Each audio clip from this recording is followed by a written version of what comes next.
holding their breath ahead of a life-changing policy announcement, a path to citizenship for undocumented spouses of US citizens. It's hard to believe that this already happened, but it did, and we're just super excited. About keeping couples together who are married, where one spouse is a US citizen, the other is undocumented. It's estimated 500,000 people will benefit from the decision, the majority likely Mexican. It will mean spouses without legal status can apply for lawful permanent residence without leaving the US. A pathway to no longer live in the shadows, no longer live in fear of deportation, but to be able to be on that pathway for legal protections. The policy will apply to those who've been in the country for at least 10 years. Some 50,000 children will also be eligible.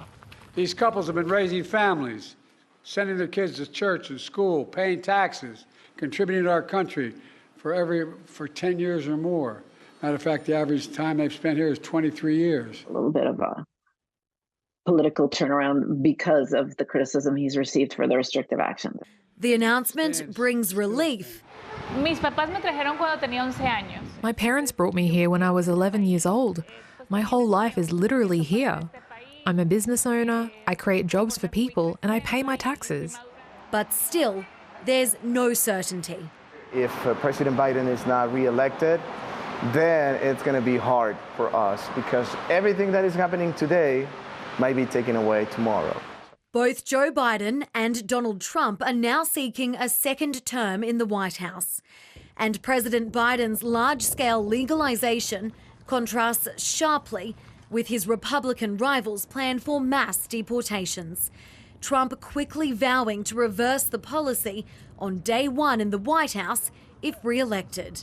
This is an invasion of our country. We have to seal the border. We have to let people come into our country, but they have to come in legally. We have to send Joe Biden's illegal aliens back home where they belong. We have no choice. The policy will be rolled out in the coming months, ahead of the November election. Sarah Jane Bell, ABC News.